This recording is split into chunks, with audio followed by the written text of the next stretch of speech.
Je vais vous jouer avec ma clarinette deux chansons pour les enfants, laquelle est binaire et laquelle est ternaire.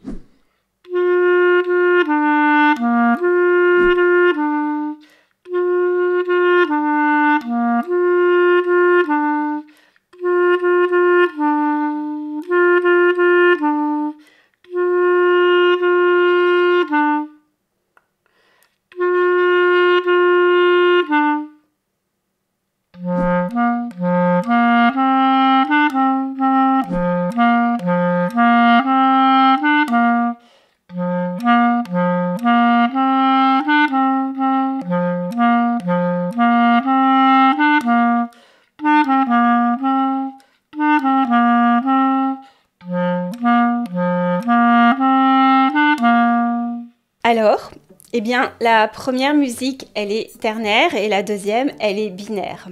Mais justement, c'est de ça qu'on va parler aujourd'hui dans cette vidéo. J'ai envie de vous montrer comment reconnaître, comment entendre d'oreille si une musique est ternaire ou si une musique est binaire, comment également les reconnaître sur partition via leur signature rythmique. Et bien sûr, pour vous expliquer tout cela, je vais utiliser, comme j'ai l'habitude de le faire sur cette chaîne, les outils de la méthode Kodály et de la méthode au passo. Et on va partir d'exemples concrets comme ces deux chansons que je viens de vous jouer. Maintenant, avant de commencer, sachez, et ça j'en parle régulièrement depuis quelques semaines, sachez que je suis en train de travailler sur un programme d'accompagnement pour les musiciens débutants ou qui ont quelques années de pratique. Mon idée, c'est vraiment de vous aider à bien démarrer, à booster votre apprentissage, à acquérir des bases solides et aussi à développer le bon état d'esprit pour pas vous sentir freiné dans votre progression. Donc si ça vous intéresse, vous pouvez vous inscrire à ma newsletter, vous trouverez le lien dans la description de cette vidéo. Quand on commence la musique, au départ, on va plutôt être amené à jouer des morceaux qui sont binaires, où la noire vaut un temps, les croches valent un demi-temps, la blanche 2 temps, ou les doubles croches valent un quart de temps. Et puis, il y a un moment, on va se retrouver avec un morceau qui est ternaire, avec une signature rythmique qui est différente, où chaque temps, chaque rythme qu'on avait jusqu'alors appris, les noirs, les croches, vont avoir des valeurs, des durées différentes, et ça peut être assez déstabilisant. Et puis, aussi, quand on commence, on va voir ces partitions avec ces signatures rythmiques, donc le 3, 4, 6, 8, 7, 8. Et c'est pas évident au départ de vraiment comprendre à quoi ça correspond. C'est un peu la raison pour laquelle j'ai souhaité faire cette vidéo. Mon idée, c'est de vraiment vous expliquer, vous faire comprendre cette différence entre une musique binaire et une musique ternaire. Et pour le faire, la meilleure façon, c'est de partir d'exemples concrets. Donc on va partir de ces deux chansons que je vous ai jouées et on va petit à petit découvrir pourquoi l'une est binaire, pourquoi l'autre est ternaire. On va découvrir leur signature rythmique. Et puis après, je vous expliquerai également les différentes notations des signatures rythmiques, à quoi ça correspond, de façon très simple et très claire. Et puis pour chaque rythme, les noirs, les croches, les noirs pointés, on verra en fonction de si on est sur du ternaire ou binaire, quelle est leur valeur, quelle est leur durée dans une mélodie. Et puis à la fin, je vous donnerai un ou deux exercices d'improvisation pour vous amener à vivre vraiment cette expérience de la différence entre binaire et ternaire, parce que je pense que c'est en vivant des expériences que l'on va être amené à mieux intégrer les différents apprentissages. Alors revenons à nos chansons. Déjà, pourquoi je chante, pourquoi je vous propose un répertoire pour les enfants alors que vous êtes plutôt un public adulte ? Bien, la première raison, c'est que dans la pédagogie Kodály, c'est le répertoire qu'on utilise. Que ce soit des toutes petites classes jusqu'en fin de primaire. C'est un répertoire qui est très simple. Donc quand c'est simple, c'est facile d'accès. Après, c'est des chansons qui sont faciles à retenir, qui sont issues souvent d'un répertoire qui est traditionnel, qui sont amusantes. Et puis, moi, je me dis que vous avez sûrement peut-être des enfants, des petits-enfants, donc ça peut être l'occasion de les reprendre et de les chanter avec eux. Et puis aussi, ces chansons, eh bien, elles contiennent toutes les bases de la musique, toutes les bases dont on a besoin quand on débute la musique, donc elles sont vraiment idéales. Alors, donc là, on va commencer par la deuxième chanson que je vous ai jouée, qui est le titre est Arlequin dans sa boutique. Arlequin dans sa boutique, sur les marches du palais, il enseigne la musique à tous ses petits valets. Oui, monsieur Po, oui, monsieur Li, oui, monsieur Chi, oui, monsieur Nel, oui, monsieur Polichinelle. Pour commencer, déjà, on va voir le nombre de phrases. Arlequin dans sa boutique, sur les marches du palais, il enseigne la musique à tous ses petits valets. Oui, monsieur Po, oui, monsieur Li, oui, monsieur Chi, oui, monsieur Nel, oui, monsieur Polichinelle.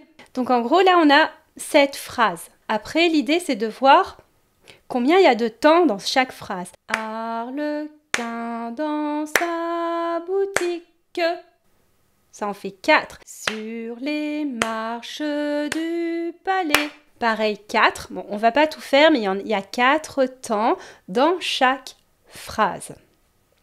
Maintenant, il s'agit de voir pour chaque phrase, donc on a déjà 4 temps, il y a combien de mesures. Et pour savoir combien il y a de mesures, c'est important d'aller voir à chaque début de mesure, souvent il y a cette accentuation. Donc là, on a Arlequin dans sa boutique, Arlequin dans sa boutique. Là, ce qu'on voit, c'est vraiment, on a 2 mesures de 2 temps. Maintenant, on va essayer de voir si c'est du binaire ou du ternaire. Si c'est du binaire, les temps, ils sont divisés par 2. 1 et 2 et 3 et 4. Et on ressent bien ce contretemps. D'ailleurs, si vous voulez en savoir plus sur le contretemps, j'ai fait une vidéo il n'y a pas très longtemps et vous pouvez la retrouver sur cette chaîne. Je vous mets le lien en description. Donc, sur du binaire, 1 et 2 et 3 et. On peut aussi le ressentir en utilisant le pas de la méthode au passo, en marchant et en marquant ce mouvement de flexion des genoux. Ça fait 1 et 2 et 3 et 4 et 1 et 2 et 3 et 4 et. Et si on est sur du ternaire, le temps il est divisé par 3, où on va voir plus le 1, 2, 3, 2, 2, 3, 1, tam, pas, 2, 3, 1, 2, 3, 1, 2, 3. Et on a plus ce mouvement un petit peu de vague. Pam, pam, pam, pam, pam, pam, pam, pam, pam, pam, pam, pam. Alors là, dans cette musique, Arlequin dans sa boutique, Arlequin dans sa boutique, Arlequin dans sa boutique, sur les marches du palais. Donc là, on voit bien qu'on est sur du binaire. C'est certain parce qu'on a vraiment tam, tam, tam, tam, tam, tam, tam. Et attention pour la suite, quand on arrive à « Oui, monsieur Po »,« Oui, monsieur Li », on a du mal à faire ce « Oui, monsieur Po ». Oui, monsieur Li, ça correspond pas parce qu'il y a un petit piège. C'est-à-dire que c'est pour ça que j'ai choisi cette chanson. C'est que dans cette chanson, on a également des triolets de croche. Donc ça fait 1, 2, 3, 1, 1, 2, 3, 1. Et donc on peut avoir cette impression qu'on est sur du ternaire. Mais quand, comme la majorité est du tam, tam, tam, tam, tam, tam, tam, tam, on est sûr que c'est du binaire. Maintenant, on va voir la deuxième chanson. Monsieur l'ours, réveille-toi, t'as bien trop dormi comme ça. Au bout de 3, réveille-toi. 1, 2, 3, je dors. 1, 2, 3, je dors. 1, 2, 3, je sors. Donc pareil que tout à l'heure, on va essayer de voir au début le nombre de phrases. Donc ça fait « Monsieur l'ours, réveille-toi, t'as bien trop dormi comme ça. Au bout de 3, réveille-toi. 1, 2, 3, je dors.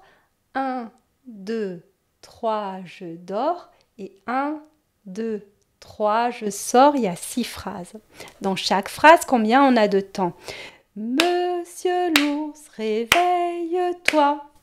4 comme tout à l'heure. T'as bien trop dormi comme ça. 4. Donc on a 4 temps, on ne va pas aller jusqu'au bout. On a 4 temps par phrase.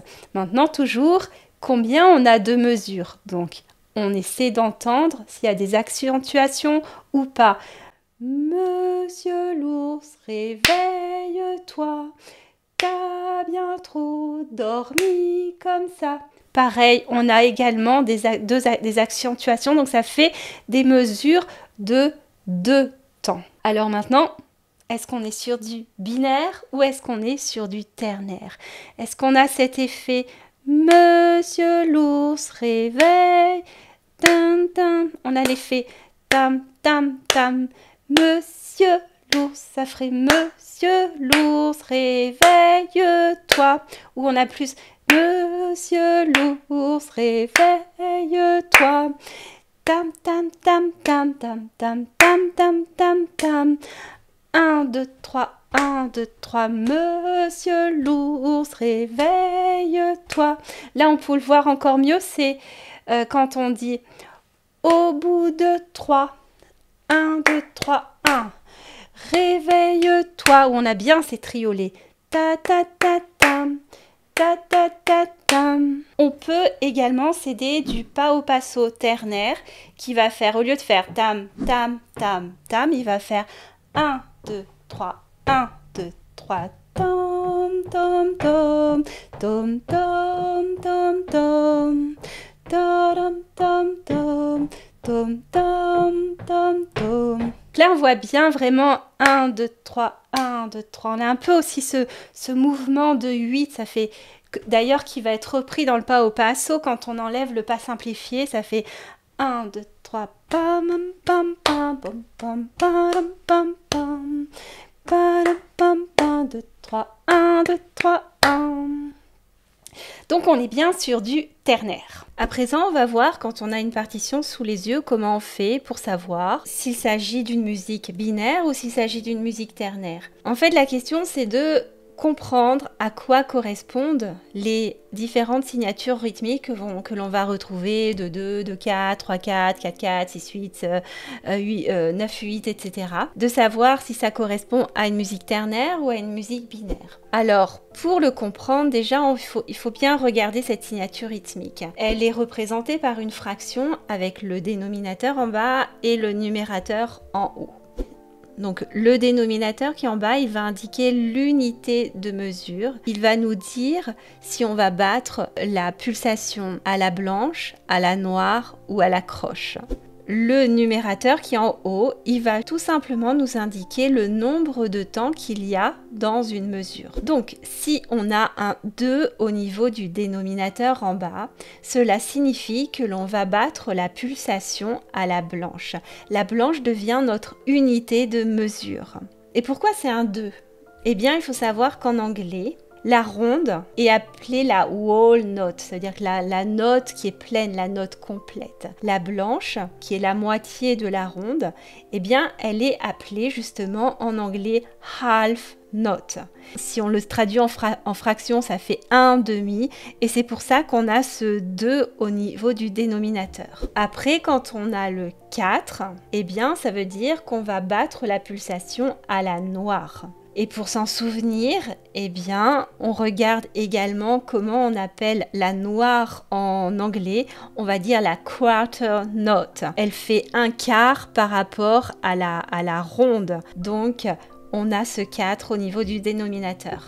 Et puis, pareil, si on bat la pulsation à la croche, on va avoir un 8 parce que la croche en anglais, elle est nommée eighth note, un 8e de note. Maintenant, pour savoir si une musique est binaire ou ternaire, il s'agit juste de regarder son dénominateur. Si c'est un 2 ou si c'est un 4, on est sûr d'être sur du binaire. Par contre, si c'est un 8, eh bien, il va falloir également regarder le numérateur. Si le numérateur est un multiple de 3, donc 3, 6, 8, 12, on est sur une musique qui est ternaire. Et pour vous expliquer tout cela, je vais essayer de vous montrer avec le pas de la méthode au passo.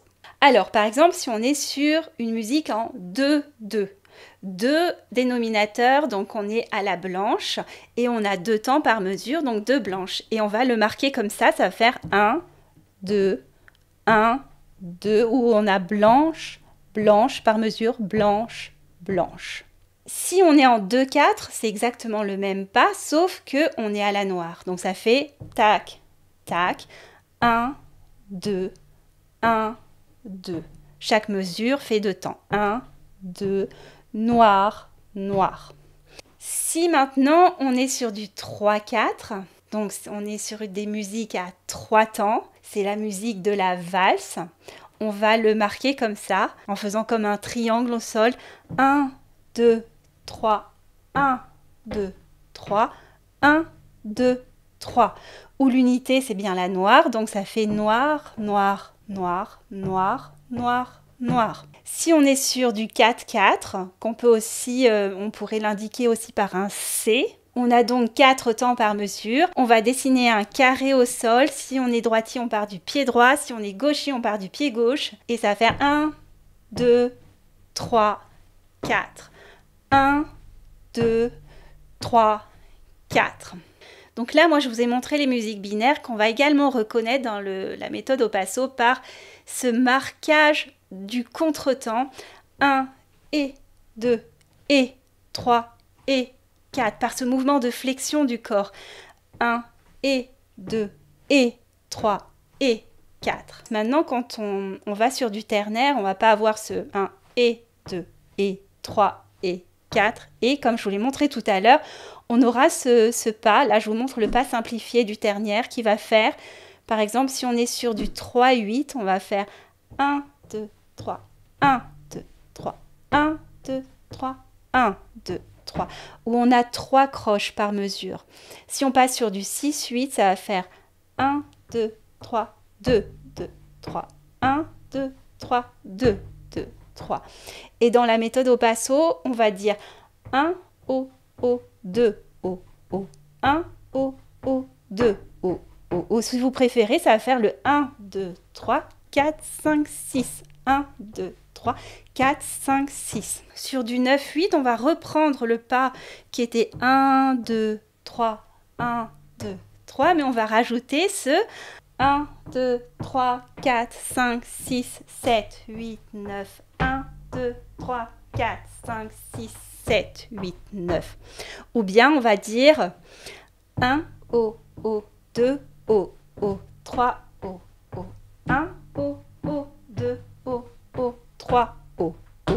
Et après, si on est sur du 12-8, on reprend le pas avec le carré et ça fait 1, 2, 3, 4, 5, 6, 7, 8, 9, 10, 11, 12. 1, O, O, 2, O, O, 3, O, O, 4, O, O. Donc vous voyez la différence, c'est vraiment qu'on va dire, au lieu de dire 1 et 2 et 3 et 4, et on va faire 1, O, O, 2, O, O, 3, O, O, 4, O, O. Et ça fait notre 12-8 où chaque pas est une croche. Croche, croche, croche, croche, croche, croche, croche, croche, croche, croche, croche, croche. Maintenant, ce qu'il faut bien comprendre, c'est qu'entre une musique ternaire et une musique binaire, eh bien, les différents rythmes, noir, croche, double croche, blanche, etc., auront des valeurs qui sont différentes.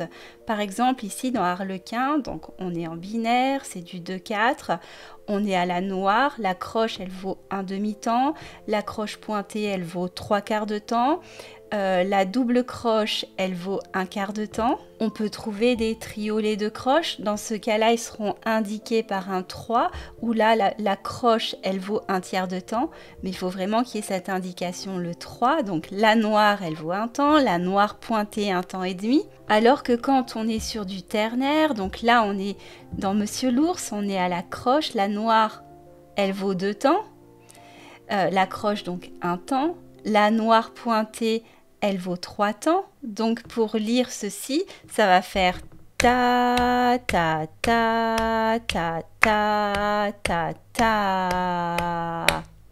Après, quand on prend l'habitude de lire du ternaire, on va pas taper à la croche, mais on va taper la pulsation à la noire pointée, ce qui va donner ta, ta, ta, ta, ta, ta, ta. Et si on lit la suite, si on tape à la croche, ça ferait ta, ta, ta, ta, ta, ta, ta, ta. Et si on tape à la noire pointée, ça fait ta, ta, ta, ta, ta, ta, ta, ta. Et donc, dans ce cas, c'est la noire pointée vaut un temps et les croches valent chacune un tiers de temps. Donc, il en faut 3 pour faire un temps. Bref, je reviendrai un petit peu sur tout ce qui est lecture de rythme, que ce soit en binaire ou ternaire. Mais là, j'espère que vous avez juste au moins compris le principe et la différence entre du binaire et du ternaire. Maintenant, je vous propose 2 petits exercices. Le premier, c'est de chanter déjà une fois en binaire et après en ternaire en improvisant. Donc ça pourrait faire tam tam tam tam tam tam ta ta ta ta ta ta ta ta tam tam tam tam tam tam. Donc là on est binaire. Et en ternaire ça ferait tam tam tam tam tam tam tam tam tam ta ta ta ta tam tam tam tam. Et après, de vous amuser à faire avec quelques notes, avec votre instrument, une fois en binaire et après en ternaire.